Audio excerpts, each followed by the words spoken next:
પકડને વહેલી તકે પકડે, એને પકડીને એની જમાની એને મારકૂટ કરે એટલે જેવું હોય છે એવું કીર્તિ પટેલ ઓકી નાખીને માની જાય કે ક્યાં માતના મને ઉતારો આપ્યો હતો અને ક્યાં માતના મને ભગવા કપડા પહેરાવ્યા હતા, હું ક્યાં માતના મને ભગવા કપડા પહેરાવ્યા હતા, એટલે કીર્તિ પટેલ માની જાય, મારી ગેરંટી.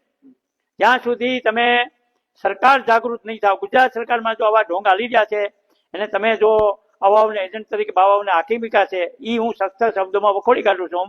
જે 2 નંબરના ધંધા હાલે છે, કોઈ છોકરીઓને મૂકતા નથી, બહારથી બોલાવે છે, વીઆઈપી ગાડીઓ જાય છે, હું ધંધા હાલે છે, ગરીબ સાધુ જાય તેનો ટુકડો નથી, 70 કરોડના બંગલા બનાવ્યા છે, હું હાલી રહ્યો. આ બધું મારી પર ખિસ્સામાં છે. બાપુ શું માનો છો, કીર્તિ પટેલ કઈ રીતે પહોંચી શકી હોય? કીર્તિ પટેલનું મારું માનવું એ છે કે હરિયાણા ભારતીય આશ્રમ, હરિયાણા ભારતી છે ત્યાં આશ્રમમાં રોકાણી, મારું માનવું એમ છે. હું એમ કહેતો રોકાણી કેમ, પણ મારું માનવું એમ છે કે હરિયાણા એમ કહેતી કે હરિયાણા ભારતી મારા ગુરુ મહારાજ છે.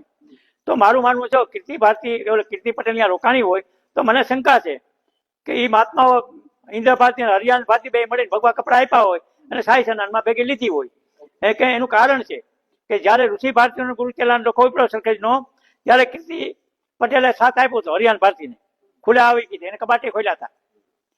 હા, એ મને ખબર છે બધી. એટલે આ ફરિયાદમાં મારો અનુભવ છે કે જુનાગઢના સાધુ, ગુજરાતના સાધુ કોઈ આગળ આવ્યા નથી, હું આગળ આવ્યો છું. હું